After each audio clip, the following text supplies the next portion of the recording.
90കളുടെ ആരംഭത്തിനു മുമ്പ് body building പ്രധാനമായും സൗന്ദര്യം, സമമിതി, ഒഴുക്ക്, ഒരു യുദ്ധവീരനായ യോദ്ധാവിനേക്കാൾ മൈക്കൽ ആഞ്ചലോയുടെ ഡേവിഡിനെ പോലെ തോന്നിക്കുന്ന ഒരു ശരീരം രൂപപ്പെടുത്തുന്ന കല എന്നിവയെക്കുറിച്ചായിരുന്നു. എന്നാൽ പിന്നീട് അതെല്ലാം തകർത്ത മനുഷ്യൻ വന്നു. ഇംഗ്ലണ്ടിലെ ബർമിംഗ്ഹാമിന്റെ ആഴങ്ങളിൽ നിന്ന് കായികരംഗം ഇതുവരെ കണ്ടിട്ടില്ലാത്ത ഒരു ശരീരഘടനയിൽ നിന്ന് വ്യത്യസ്തമായ ഒരു ശരീരഘടന ഉയർന്നുവന്നു. ഗ്രാനൈറ്റ് കടുപ്പമുള്ളതും ക്രൂരമായി ഇടതൂർന്നതും വിചിത്രമായി ഭീമാകാരവുമായ ഗ്രാനൈറ്റ് അദ്ദേഹത്തിന്റെ മുൻഗാമികളെപ്പോലെ മിനുസപ്പെടുത്തിയിരുന്നില്ല. അദ്ദേഹത്തിന് അതേ കൃത്യമായ ഒഴുക്കുമുണ്ടായിരുന്നില്ല. അത് ഏറ്റവും മനോഹരമായ ശരീരഘടനയല്ല, പക്ഷേ അത് നിഷേധിക്കാനാവാത്തതായിരുന്നു. മറ്റുള്ളവർ വെനീസ് ബീച്ചിന്റെ വെളിച്ചത്തിൽ പോസ്റ്റ് ചെയ്തപ്പോൾ ഡോറിയൻ ഒളിഞ്ഞിരുന്നു, നിശബ്ദമായി പരിശീലനം നടത്തി, ലോകം തയ്യാറാകാത്ത ഒന്ന് നിർമ്മിച്ചു. അദ്ദേഹം വേദിയിൽ കയറിയപ്പോൾ ഇതിനകം വളരെ വൈകിപ്പോയിരുന്നു. ഇത് ഒരു പുതിയ ചാമ്പ്യൻ മാത്രമായിരുന്നില്ല, ഇത് മിക്കവാറും ഒരു പുതിയ തരം ബോഡി ബിൽഡറായിരുന്നു. രഹസ്യം ജനിതകശാസ്ത്രം മാത്രമായിരുന്നില്ല, അത് ഗിയർ മാത്രമായിരുന്നില്ല, ഭാഗ്യവുമല്ല. അതിന്റെ ഒരു വലിയ ഭാഗം അദ്ദേഹത്തിന്റെ പരിശീലന ശൈലിയായിരുന്നു. ടെമ്പിൾ ജിമ്മിലെ തടവറയിൽ അദ്ദേഹം കെട്ടിച്ചമച്ച ഒരു തത്വചിന്ത, ബലഹീനയ്ക്ക് ഇടം നൽകാത്തതത്ര ക്രൂരമായ ഒരു സംവിധാനം, സാധാരണക്കാരോട് കരുണയില്ല, പരാജയത്തിലേക്ക് അടുക്കുന്നു. മിക്ക പുരുഷന്മാരും പ്രവേശിക്കാൻ ധൈര്യപ്പെടാത്ത വേദനയുടെ മേഖലയിലേക്ക് കഴിഞ്ഞ പരാജയം. അദ്ദേഹം അതിനെ രക്തവും ധൈര്യവും എന്ന് വിളിച്ചു. ഡോറിയൻ യേറ്റ്സ് 6 മിസ്റ്റർ ഒളിമ്പിയ കിരീടങ്ങൾ നേടിയത് മാത്രമല്ല, 90കളിൽ അദ്ദേഹം ആധിപത്യം സ്ഥാപിച്ചു. ബോഡി ബിൽഡിംഗ് എന്താണെന്ന് അദ്ദേഹം പരിഷ്കരിച്ചു. പേശികളെ പിന്തുടരുന്നത് ഒരു യുദ്ധമാക്കി മാറ്റി. അതിൽ നിന്ന് രക്ഷപ്പെടാനുള്ള ഏക മാർഗം അദ്ദേഹം കണ്ടെത്തി. അങ്ങനെ ചെയ്യുന്നതിലൂടെ അദ്ദേഹം ഒരു മാസ് മോൺസ്റ്റർ വിപ്ലവത്തിന് തുടക്കമിട്ടു. ഡോറിയൻ യേറ്റ്സ് തന്റെ നിരന്തരമായ പരിശീലന ശൈലിയിലൂടെ മാസ് മോൺസ്റ്റർ യുഗത്തിന്റെ പിതാവായി മാറിയതിന്റെ കഥയാണിത്. അദ്ദേഹത്തിന്റെ രീതികൾ അദ്ദേഹത്തിന്റെ മികച്ച ഗുണങ്ങളെ എങ്ങനെ വർദ്ധിപ്പിച്ചു, ബലഹീനതകൾ മറച്ചു. ബോഡി ബിൽഡിംഗിന്റെ മുഴുവൻ ഭൂപ്രകൃതിയും അദ്ദേഹത്തിന് ചുറ്റും പരിണമിച്ചു. ഇത് രക്തത്തിന്റെയും ഗട്സിന്റെയും പാരമ്പര്യത്തെക്കുറിച്ചുള്ള ഒരു പിന്നാമ്പുറ കാഴ്ചയാണ്. ഇപ്പോൾ വിപ്ലവം മനസ്സിലാക്കാൻ നിങ്ങൾ അതിനു മുമ്പുള്ള ലോകത്തെ മനസ്സിലാക്കണം. 60കളിലും 7കളിലും 80കളിലും ബോഡി ബിൽഡിംഗ് പ്രധാനമായും സൗന്ദര്യശാസ്ത്രം, സമമിതി, ഒഴുക്ക് എന്നിവയെ അടിസ്ഥാനമാക്കിയുള്ളതായിരുന്നു. 8 തവണ മിസ്റ്റർ ഒളിമ്പിയ ആയിരുന്ന ലീ ഹാനി ആ കാലഘട്ടത്തിൽ ആധിപത്യം സ്ഥാപിച്ച രാജാവായിരുന്നു. സന്തുലിതാവസ്ഥയെയും പൂർണ്ണതയെയും പ്രതിനിധീകരിക്കുന്ന ശരീരഘടനയുള്ള വ്യക്തിയായിരുന്നു അദ്ദേഹം. സ്വന്തം നിലയിൽ ലീ ഹാനി ഒരു ബഹുജന രാക്ഷസനായിരുന്നു. ലീ ഹാനി അധികാരമേറ്റപ്പോഴേക്കും ആർണോൾഡിനും സെർജിയോയ്ക്കും ശേഷമുള്ള പേശികളുടെ കാര്യത്തിൽ അദ്ദേഹം ഏറ്റവും വലിയ മിസ്റ്റർ ഒളിമ്പിയ ആയിരുന്നു. ഇടുങ്ങിയ അരക്കെട്ടിലേക്ക് ചുരുങ്ങുന്ന വീതിയേറിയ തോളുകളും പേശികളുടെ പിണ്ടവും അദ്ദേഹത്തിന്റെ ശരീരഘടനയെ തികച്ചും പൂരകമാക്കി. ഇതായിരുന്നു മാനദണ്ഡം. അക്കാലത്തിന് അനുയോജ്യമെന്ന് കണക്കാക്കപ്പെട്ടിരുന്നത് ഇതാണ്. എന്നാൽ ലീ ഹാനി, ആർണോൾഡ്, ഫ്രാങ്ക് സെയിൻ, സെർജിയോ, ഫ്രാങ്കോ എന്നിവയ്ക്കു മുമ്പുള്ള ഐഗണുകൾ പോലും അവരുടെ വലുപ്പമുണ്ടായിരുന്നിട്ടും അവർ ഒരു മാർബിൾ പ്രതിമയിലെന്ന പോലെ കാണപ്പെടുന്ന ശരീരഘടനകൾ വഹിച്ചു. അവർ പലർക്കും വീരന്മാരും യോദ്ധാക്കളും ദൈവങ്ങളുമായിരുന്നു. എന്നാൽ 1980കളുടെ അവസാനത്തോടെ സിസ്റ്റത്തിൽ വിള്ളലുകൾ രൂപപ്പെട്ടു. ആരാധകർ ലീ ഹാനിയുടെ സന്തുലിതാവസ്ഥയെ അഭിനന്ദിച്ചെങ്കിലും ആഴത്തിൽ അത് അല്പം അനാവശ്യമായിക്കൊണ്ടിരുന്നു. മത്സരങ്ങളിൽ ആരാധകർ അടുത്തയാൾ വന്ന് അധികാരം ഏറ്റെടുക്കുമെന്ന് പ്രതീക്ഷിച്ചിരുന്നതായി മുറുമുറുപ്പുകളും ഉണ്ടായിരുന്നു. ആ വ്യക്തി ആരായിരിക്കുമെന്ന് അവർക്ക് അന്ന് അറിയില്ലായിരുന്നു. പക്ഷേ അവർ പ്രതീക്ഷിച്ചത് അതിലും വലിയ ഒരാളെ, അതിലും മികച്ച ഒരാളെ, പാരമ്പര്യം മുന്നോട്ടു കൊണ്ടുപോകാൻ യോഗ്യനായ ഒരാളെയായിരുന്നു. ഇനി മിനുസപ്പെടുത്തിയാൽ മാത്രം പോരാ, സന്തുലിതാവസ്ഥ പാലിച്ചാൽ പോരാ. ആരാധകർ പ്രതീക്ഷിച്ചത് അതിലും വിചിത്രമായ ഒന്ന്. മസിൽ മിനുസപ്പെടുത്തിയതിന്റെ താടിയെല്ല് പൊട്ടിക്കുന്ന, തൊലി കീറുന്ന അന്യമായ രൂപം അവർ ആഗ്രഹിച്ചു. 1980കളുടെ അവസാനത്തോടെ ബോഡി ബിൽഡിംഗ് മാറിത്തുടങ്ങി. IFBB വളർന്നു. സ്പോൺസർഷിപ്പ് പണം വളരെ വേഗത്തിൽ ഒഴുകാൻ തുടങ്ങി. ഫ്ലെക്സ്, മസിൽ ആൻഡ് ഫിറ്റ്നസ് പോലുള്ള മാസികകൾ വലുതും കഠിനവും വിചിത്രവുമായ ശരീരഘടനകളുടെ പ്രതിച്ഛായ വിറ്റു. അപ്പോൾ 1990 ആയപ്പോഴേക്കും ചോദ്യം ബോഡി ബിൽഡിംഗ് പരിണമിക്കുമോ എന്നല്ല, ആ പരിണാമം എങ്ങനെയിരിക്കും എന്നതായിരുന്നു. എന്നാൽ കഴിഞ്ഞ കുറച്ചു വർഷങ്ങളായി ആരും അത് തിരിച്ചറിയാതെ നിഴലുകളിൽ ആ ചോദ്യത്തിനുള്ള ഉത്തരം എഴുതപ്പെട്ടുകൊണ്ടിരുന്നു. കാലിഫോർണിയയിൽ നിന്ന് വളരെ അകലെ, ആരും കേട്ടിട്ടുപോലുമില്ലാത്ത ഒരു നിലവറയിൽ ഇരുമ്പുകൊണ്ട് ഒരു മനുഷ്യൻ സ്വയം കൊത്തിയെടുത്തുകൊണ്ടിരിക്കുകയായിരുന്നു. സ്പോൺസർമാരില്ല, ആരവങ്ങളില്ല, ശ്രദ്ധയില്ല, വിയർപ്പ്, അച്ചടക്കം, വേദന എന്നിവ മാത്രം. ലോകം സൗന്ദര്യശാസ്ത്രത്തെ പ്രശംസിച്ചപ്പോൾ വ്യത്യസ്തമായ ഒന്ന്, കൂടുതൽ സാന്ദ്രമായത്, കഠിനമായ ഒന്ന് അദ്ദേഹം നിർമ്മിക്കുകയായിരുന്നു. ബോഡി ബിൽഡിംഗിന് ഇതുവരെ അത് അറിയില്ലായിരുന്നു. പക്ഷേ അതിന്റെ ഭാവി ഇതിനകം ഇവിടെയുണ്ട്. 1991-ൽ രാജാവ് ലീ ഹാനി 8ാമത്തെയും അവസാനത്തെയും തവണ തന്റെ കിരീടം സംരക്ഷിച്ചു. അദ്ദേഹം വിജയിയായി നിന്നു, എക്കാലത്തെയും മികച്ചവരിൽ ഒരാളായി ഒരു പാരമ്പര്യം ഉറപ്പിച്ചു. തുടർന്ന് അദ്ദേഹം നടന്നു. ബോഡി ബിൽഡിംഗിന്റെ സിംഹാസനം ശൂന്യമായിരുന്നു. അദ്ദേഹത്തിന്റെ തൊട്ടടുത്ത് നിന്നപ്പോൾ ഒളിമ്പിയ അരങ്ങേറ്റത്തിൽ 2ാം സ്ഥാനം നേടിയത് എല്ലാം മാറ്റുന്ന ഒരു മനുഷ്യനായിരുന്നു. നിഴൽ. ഡോറിയൻ യേറ്റ്സിന് വിജയിക്കാൻ ആഗ്രഹമില്ലായിരുന്നു. വിജയം എങ്ങനെയായിരിക്കണമെന്ന് അദ്ദേഹം പുനർനിർവചിക്കാൻ ആഗ്രഹിച്ചു. ലോകം ഒരിക്കലും കണ്ടിട്ടില്ലാത്ത ഒരു പരിശീലന ശൈലിയായിരുന്നു അദ്ദേഹത്തിന്റെ ആയുധം. പതിറ്റാണ്ടുകൾക്ക് ശേഷം ഡോറിയന്റെ 1991 പോം വിരമിക്കാനുള്ള തീരുമാനത്തിൽ ഒരു ഘടകമായിരുന്നുവെന്ന് ലീ ഹാനി സമ്മതിച്ചു.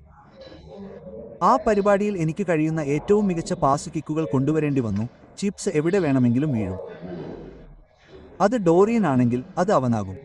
അത് ഞാനായിരിക്കും. പക്ഷേ അത് മറ്റേതെങ്കിലും രീതിയിൽ ആകാമെന്ന് എനിക്കറിയാമായിരുന്നു. പക്ഷേ എനിക്ക് കുറച്ചുകൂടി പരിചയസമ്പന്നനായതിനാൽ എനിക്ക് ഉയരങ്ങൾ കയറണമെന്ന് എനിക്ക് തോന്നി. പക്ഷേ എനിക്ക് അവനോട് വീണ്ടും പോരാടാൻ താൽപ്പര്യമില്ലായിരുന്നു. ഡോറിയനു വേണ്ടി പോരാടിയാൽ അത് മതിയായിരുന്നു.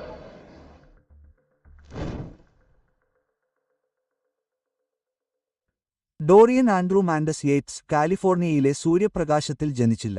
1962 ഇംഗ്ലണ്ടിലെ സള്ളിയിൽ ജനിച്ച അദ്ദേഹം ഒരു തൊഴിലാളിവർഗ കുടുംബത്തിന്റെ സൃഷ്ടിയായിരുന്നു. 13 വയസ്സുള്ളപ്പോൾ അദ്ദേഹത്തിന്റെ അച്ഛൻ പെട്ടെന്നുള്ള ഹൃദയാഘാതം മൂലം മരിച്ചു. ദുഃഖം അദ്ദേഹത്തിന്റെ കൗമാരത്തെ തകർത്തു. മിക്ക കുട്ടികളും ഇപ്പോഴും സ്വപ്നം കാണുന്ന ഒരു പ്രായത്തിൽ മരണത്തെ നേരിടാൻ അദ്ദേഹത്തെ നിർബന്ധിതനാക്കി.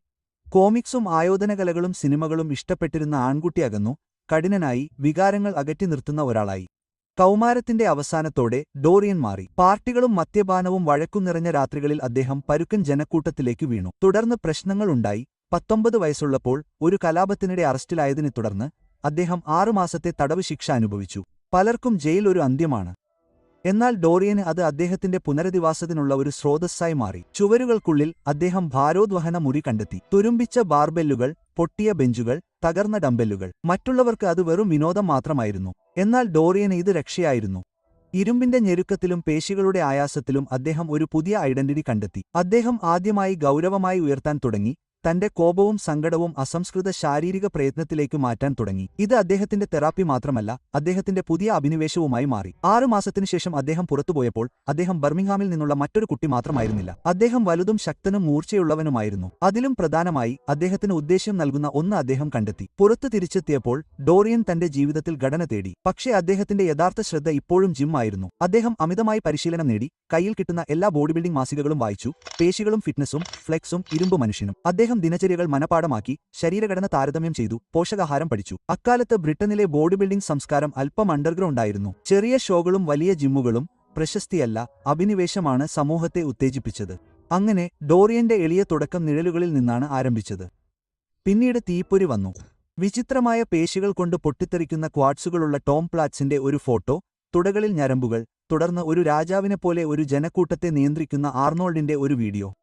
ഡോറിയൻ പെട്ടെന്ന് ബോഡി ബിൽഡിംഗിൽ ആകൃഷ്ടനായി. തുടർന്ന് ഉയർന്ന തീവ്രതയുള്ള പരിശീലനത്തിന്റെ സമൂലമായ തത്വചിന്ത പ്രസംഗിക്കുന്ന ആർതർ ജോൺസിന്റെയും മൈക്ക് മെൻസറിന്റെയും രചനകൾ അദ്ദേഹം കണ്ടെത്തി. ഇതെല്ലാം അദ്ദേഹത്തെ മിന്നൽപ്പിണർ പോലെ ബാധിച്ചു. മറ്റുള്ളവർ വിനോദത്തിനും സൗന്ദര്യത്തിനും വേണ്ടി പരിശീലിച്ചപ്പോൾ ഡോറിയൻ ബോഡി ബിൽഡിംഗിനെ ഒരു യുദ്ധമായും തന്നിൽ നിന്ന് വളരെയധികം കവർന്നെടുത്ത ഒരു ലോകത്തിനെതിരെ കവചം നിർമ്മിക്കുന്നതിനുള്ള സ്വന്തം ഇച്ഛാശക്തിയുടെ പരീക്ഷണമായും കണ്ടു. അദ്ദേഹം കളിക്കുകയായിരുന്നില്ല. അദ്ദേഹം സമ്മതിച്ചു. അദ്ദേഹത്തിന്റെ നിലവാരം മഹത്വത്തിൽ കുറഞ്ഞതല്ലായിരുന്നു. 1983 ആയപ്പോഴേക്കും ഡോറിയൻ യുകയിലെ തന്റെ ആദ്യത്തെ അമച്വർ മത്സരത്തിൽ പങ്കെടുക്കുകയും വിജയിക്കുകയും ചെയ്തു. ശ്രദ്ധേയമായ വരകളും രൂപവും അവിടെ ഉണ്ടായിരുന്നു. എന്നാൽ സാധ്യതകൾ നിഷേധിക്കാനാവാത്തതായിരുന്നു. തീ ആളിക്കത്തി. ആ തീ വളരെ ശക്തമായി കത്തി. അദ്ദേഹം വളരെ പ്രതിബദ്ധതയുള്ളതിനാൽ എന്തും ചെയ്യാൻ അദ്ദേഹം തയ്യാറായിരുന്നു. അങ്ങനെ ആ കാലഘട്ടത്തിലെ മറ്റെല്ലാ അഭിലാഷമുള്ള പ്രൊഫഷണലുകളെയും പോലെ അദ്ദേഹം അനാബോളിക് സ്റ്റിറോയിഡുകൾ ഉപയോഗിച്ച് കളിക്കാൻ തുടങ്ങി. 1980കളിൽ അദ്ദേഹത്തിന്റെ സ്റ്റാക്ക് ഗ്ലാമറസ് ആയിരുന്നില്ല. അത് സങ്കീർണമല്ലായിരുന്നു, പക്ഷേ അത് പ്രവർത്തിച്ചു. പക്ഷേ മരുന്നുകളുടെ കാര്യത്തിൽ പോലും അദ്ദേഹം അശ്രദ്ധനായിരുന്നില്ല. പരിശീലനത്തിലേക്ക് കൊണ്ടുവന്ന അതേ കണക്കുകൂട്ടിയ മാനസികാവസ്ഥയോടെയാണ് അദ്ദേഹം അവരെ സമീപിച്ചത്.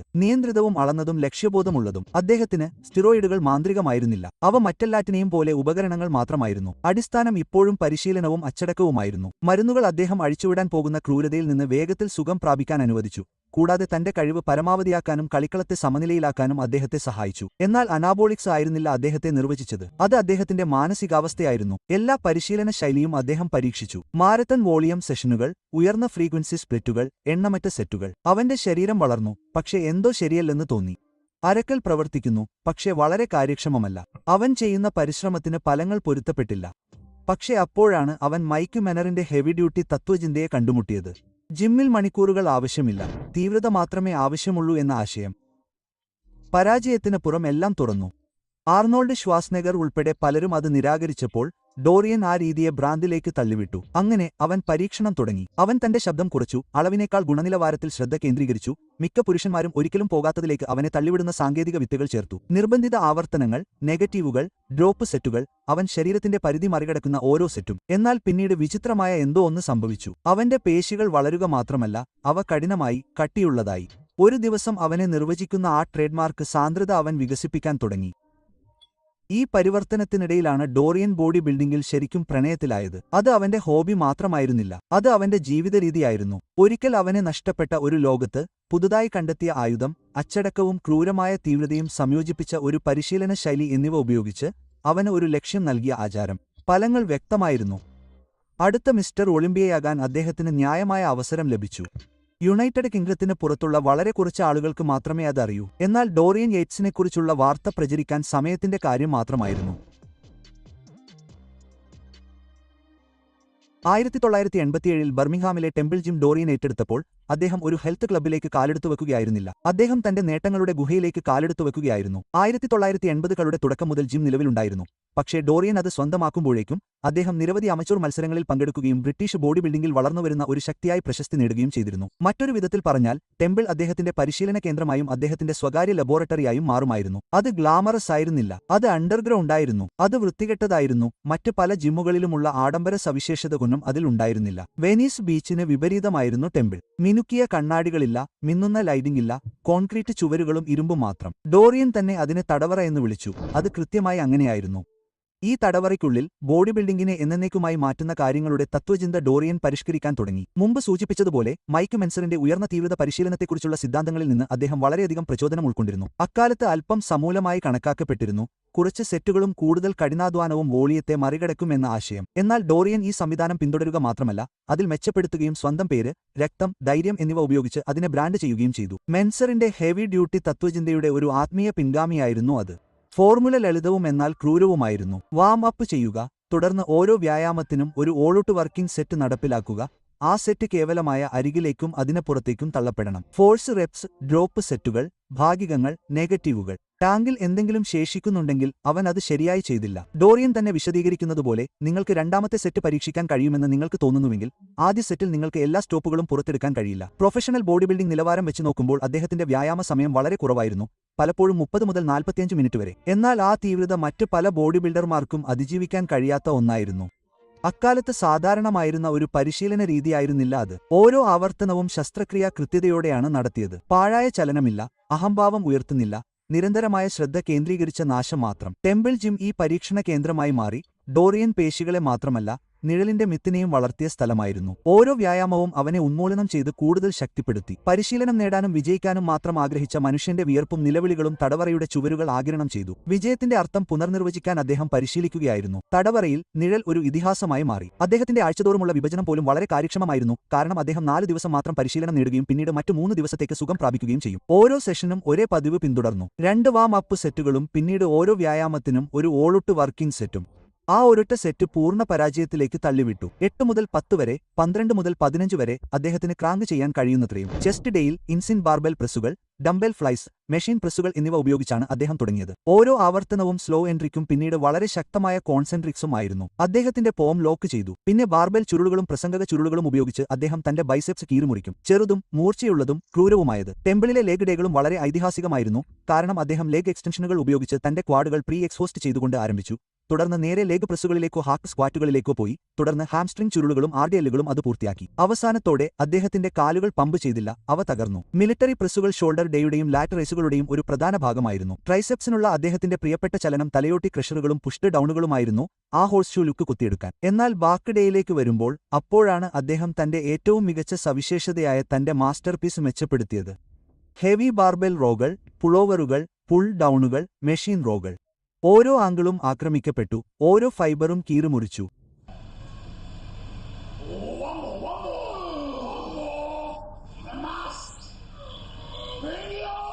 വീഡിയോ. അതെ, അദ്ദേഹത്തിന്റെ പുറം വളരെ കട്ടിയുള്ളതും വിശദവുമായി തീർന്നിരുന്നു. അത് ബോഡി ബിൽഡിംഗ് ഇതുവരെ കണ്ടിട്ടില്ലാത്ത ഒരു പുതിയ മാനദണ്ഡം സൃഷ്ടിച്ചു. അഡോറിയൻ യേറ്റ്സിനെ അറിയാത്ത ആർക്കും ഒരു ചെറിയ ഗവേഷണം പോലും അദ്ദേഹത്തിന്റെ ഏറ്റവും ശ്രദ്ധേയമായ ഗുണമാണെന്ന് മനസ്സിലാക്കാൻ കഴിയും. മറ്റാർക്കും ആ പിണ്ഡം ഉണ്ടായിരുന്നില്ല, മറ്റാർക്കും ആ വിശദാംശം ഉണ്ടായിരുന്നില്ല, മറ്റാർക്കും ആ കണ്ടീഷനിംഗ് ഇല്ലായിരുന്നു. ഒരു പാക്കേജിൽ പോലുമില്ല. അത് അദ്ദേഹത്തിന്റെ ഏറ്റവും മികച്ച സവിശേഷതയായിരുന്നു, അദ്ദേഹത്തിന് അത് അറിയാമായിരുന്നു. ഡോറിയനെ അവതരിപ്പിക്കുന്ന മാധ്യമങ്ങളിലെ ഏറ്റവും മികച്ച ചില ചിത്രങ്ങൾ നോക്കുമ്പോൾ അദ്ദേഹത്തിന്റെ പുറം അതിന്റെ ഏറ്റവും മികച്ച കലാരൂപത്തെ പ്രതിനിധീകരിക്കുന്നു. മറ്റു പല മത്സരാർത്ഥികൾക്കും ഒടുവിൽ ഭയപ്പെടുത്തുന്നതായി മാറിയത് എല്ലാ വർഷവും അദ്ദേഹം വലുതാകുമെന്ന വസ്തുതയായിരുന്നു. ചോദ്യം എത്ര വലുതായിരുന്നു? ആ ചോദ്യത്തിനുള്ള ഉത്തരം പലപ്പോഴും വളരെ വലുതായിരുന്നു. പക്ഷേ അത് വലുപ്പം മാത്രമല്ല. അദ്ദേഹത്തിന് ഉണ്ടായിരുന്ന തരി കാഠിന്യത്തിന്റെയും ചർമ്മം വളരെ ഇറുകിയതായി തോന്നിയതിനാൽ അത് കടലാസ് നേർത്തതായി കാണപ്പെട്ടു. ഓരോ വരയും കല്ലിൽ കൊത്തിവെച്ചതായി കാണപ്പെട്ടു. കൂടാതെ കൂടുതൽ സ്ട്രൈഡ് ഗ്ലൂട്ടുകളും ഹാംസ്ട്രിംഗുകളും ആഴത്തിലുള്ള വേർതിരിവോടെ അദ്ദേഹം എല്ലാ വർഷവും കണ്ടീഷനിംഗിൽ ഒരു പുതിയ മാനദണ്ഡം സ്ഥാപിക്കുമെന്ന വസ്തുതയും അതോടൊപ്പം ചേർക്കുക. 9 കളിൽ വേദിക്ക് തയ്യാറാവുക എന്നതിന്റെ അർത്ഥം അദ്ദേഹം പുനർനിർവചിച്ചു. തന്റെ ശബ്ദം വളരെ കുറവായിരുന്നതിനാലാണ് അടുത്ത വ്യായാമത്തിനായി പൂർണ്ണമായും സുഖം പ്രാപിക്കാൻ അദ്ദേഹത്തിന് കഴിഞ്ഞത്. ഓരോ തവണയും അദ്ദേഹം കൂടുതൽ കഠിനാധ്വാനം ചെയ്യുമായിരുന്നു. ഇനി 1992 ഫ്ലാഷ് റിക്ക് ചെയ്തു. സിംഹാസനം അവിടെ ഉണ്ടായിരുന്നു. ആ ശൂന്യതയിലേക്ക് ബർമിംഗ്ഹാമിൽ നിന്നുള്ള ഒരാൾ നിശബ്ദതയിൽ പരിശീലനം നേടി. കഴിഞ്ഞ വർഷം ഒളിമ്പിയയിൽ അരങ്ങേറ്റം കുറിച്ചപ്പോൾ അദ്ദേഹം രണ്ടാമതെത്തി. പക്ഷേ അദ്ദേഹം വരുമെന്ന് എല്ലാവർക്കും അറിയാമായിരുന്നു. അടുത്ത വർഷം ഹെൽസിംകിയിൽ അദ്ദേഹം എന്താണ് കൊണ്ടുവരുമെന്ന് അവർക്ക് അറിയില്ലായിരുന്നു. കെവിൻ ലെവറോണിനെ മറികടന്ന് അദ്ദേഹം തന്റെ ആദ്യത്തെ മിസ്റ്റർ ഒളിമ്പിയ നേടി. ആ $50,000 ചെക്ക് കെവിൻ ലിയോണിന് നൽകി.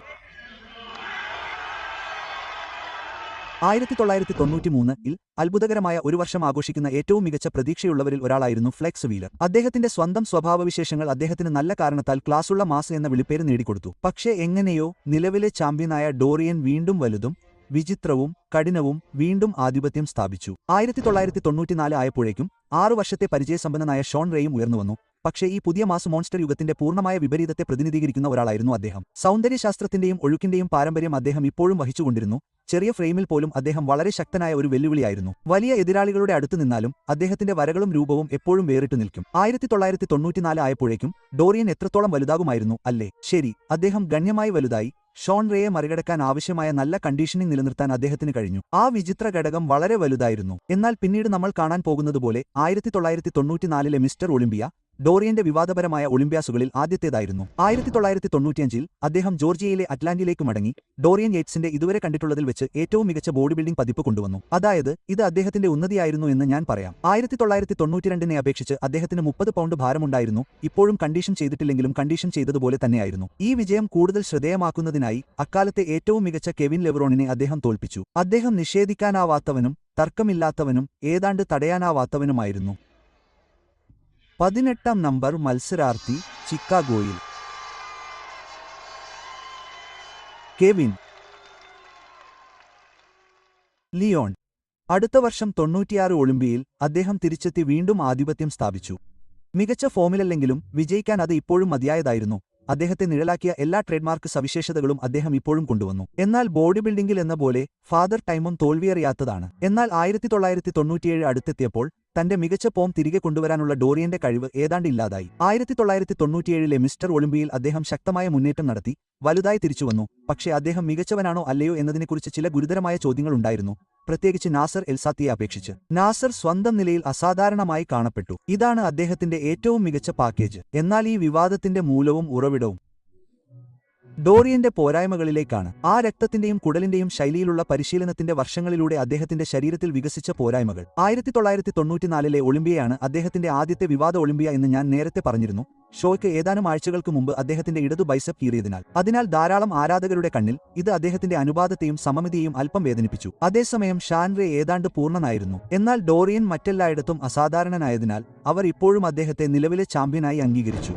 ഡോറിയൻ പൂർണ്ണ ആരോഗ്യവാനായിരുന്നപ്പോൾ വലിയ പരിക്കുകളൊന്നും നേരിടാതിരുന്നപ്പോൾ 1995 അദ്ദേഹം ആരോഗ്യവാനായിരുന്നപ്പോൾ ആകാശമാണ് അദ്ദേഹത്തിന് പരിധിയെന്ന് ഞങ്ങൾ ശരിക്കും കണ്ടു. എന്നാൽ 96 മിസ്റ്റർ ഒളിമ്പിയയ്ക്കുള്ള തയ്യാറെടുപ്പിനിടെ പരിക്കിന്റെ പ്രശ്നം വീണ്ടും അദ്ദേഹത്തെ ബാധിച്ചു. ഇത്തവണ അദ്ദേഹം തന്റെ ട്രൈസെപ്പ് കീറി. അത് വാഗ്ദാനം ചെയ്യാൻ കഴിയുന്നത് പരമാവധിയാക്കാനുള്ള അദ്ദേഹത്തിന്റെ കഴിവിനെ ബാധിച്ചു. 1997 മിസ്റ്റർ ഒളിമ്പിയയിലേക്ക് നയിച്ച തയ്യാറെടുപ്പ് അദ്ദേഹത്തിന്റെ കരിയറിലെ ഏറ്റവും വിനാശകരമായ ഒന്നായിരുന്നു.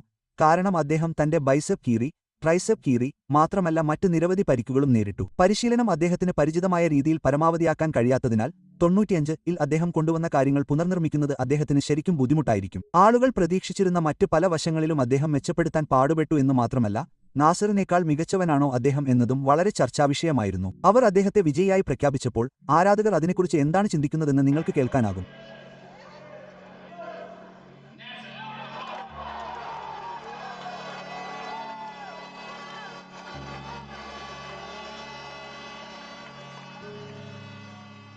ഈ ഒളിമ്പിയ എക്കാലത്തെയും ഏറ്റവും വിവാദപരമായ ഒന്നല്ലെങ്കിൽ എക്കാലത്തെയും ഏറ്റവും വിവാദപരമായ ഒന്നായി കണക്കാക്കപ്പെടുന്നു. ഇപ്പോൾ അദ്ദേഹത്തിന്റെ എല്ലാ മത്സരാർത്ഥികൾക്കും ശക്തികളുണ്ടായിരുന്നു, അവർക്കെല്ലാം കഴിവുകളുണ്ടായിരുന്നു. എന്നാൽ ഡോറിയന്റെ അടുത്ത് നിൽക്കുമ്പോൾ അവരുടെ സൗന്ദര്യം അല്പം ദുർബലമായി കാണപ്പെട്ടു. അദ്ദേഹത്തിന്റെ വലുപ്പം, സാന്ദ്രത, കണ്ടീഷനിംഗ് എന്നിവ ഒരു ദശാബ്ദക്കാലത്തേക്ക് വളരെ വലുതായിരുന്നു. തുടർച്ചയായ 6 വർഷത്തേക്ക് ആർക്കും അദ്ദേഹത്തെ തൊടാൻ കഴിഞ്ഞില്ല. പിന്നീട് അത് ആരംഭിച്ചതുപോലെ തന്നെ വേഗത്തിൽ അത് അവസാനിച്ചു.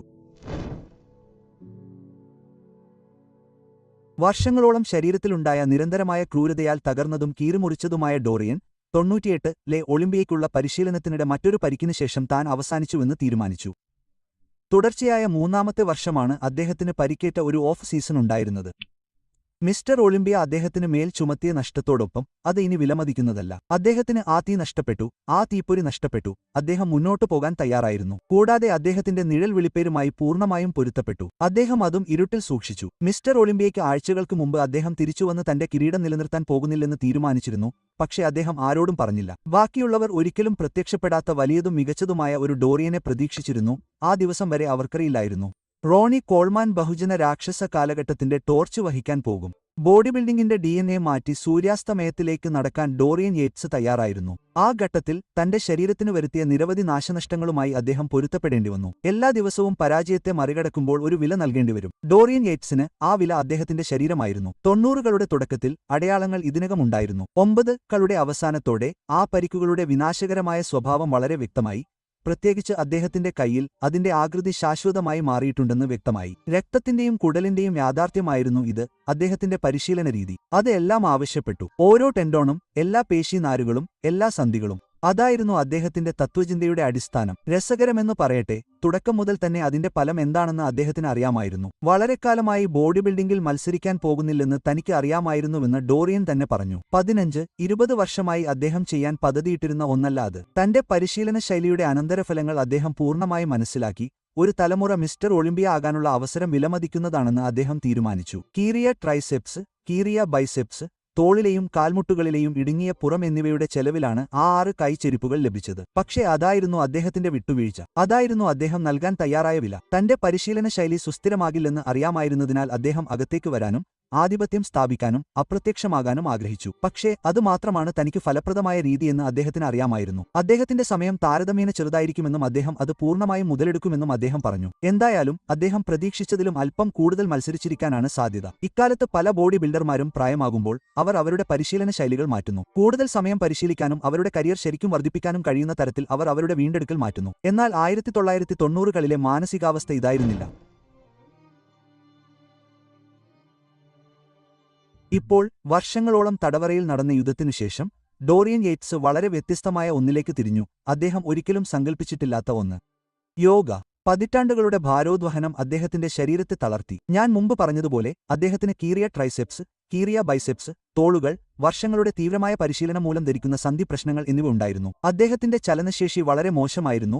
ഭ്രമണങ്ങൾ, നീട്ടലുകൾ, ബാലൻസ് പോസുകൾ തുടങ്ങിയ ലളിതമായ ചലനങ്ങൾ വർഷങ്ങളായി ബോഡി ബിൽഡിംഗ് സൃഷ്ടിച്ച കാഠിന്യത്തെ തുറന്നുകാട്ടി. മറ്റാരെയും പോലെ അദ്ദേഹം ആദ്യമായി യോഗയിലേക്ക് കാലെടുത്തു വെച്ചപ്പോൾ അത് ഒരു പോരാട്ടമായിരുന്നു. അത് മനസ്സിലാക്കാവുന്നതേയുള്ളൂ, കാരണം അത് തീവ്രതയുടെ പൂർണ്ണ വിപരീതമാണ്. ഒളിമ്പിയ തലത്തിൽ പരിശീലനം എന്നത് സ്വന്തം വേഗതയിൽ പോകുന്നതിനെക്കുറിച്ചാണെങ്കിൽ യോഗ എന്നത് സ്വന്തം വേഗതയിൽ പോകുന്നതിനെക്കുറിച്ചാണ്. അതിനാൽ ഡോറിയനെ സംബന്ധിച്ചിടത്തോളം അത് പരിശീലനത്തിലെ മാറ്റത്തെ പോലെ തന്നെ മാനസികാവസ്ഥയിലും ഒരു മാറ്റമായിരുന്നു. ഒരു കാലത്ത് തന്റെ ശരീരത്തെ പരാജയത്തിനപ്പുറം നിർബന്ധിച്ചു പരിശീലിപ്പിച്ച ഒരു മനുഷ്യന് യോഗയ്ക്ക് വിപരീതമായ ശാന്തതയും ക്ഷമയും ആവശ്യമാണ്. ഒടുവിൽ അദ്ദേഹം അത് സ്വീകരിച്ചു.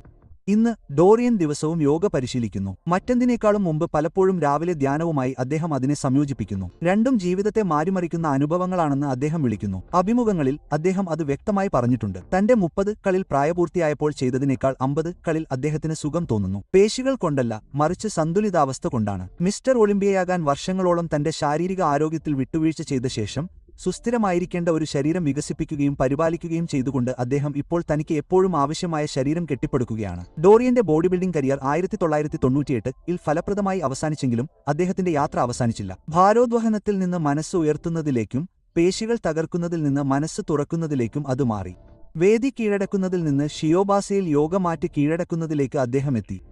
ഡോറിയൻ യേറ്റ്സ് വിരമിച്ചപ്പോൾ 6 ചെരുപ്പുകൾ മാത്രം അവശേഷിപ്പിച്ചില്ല. റോണി കോൾമാൻ ഏറ്റെടുത്ത ഒരു പുതിയ ബ്ലൂപ്രിന്റ്, ഒരു പുതിയ മാനദണ്ഡം, ഒരു പുതിയ യുഗം അദ്ദേഹം അവശേഷിപ്പിച്ചു, ഇന്നത്തെ ബോഡി ബിൽഡിംഗ് മേഖലയിൽ നമുക്കുള്ളതിലേക്ക് നയിച്ചു.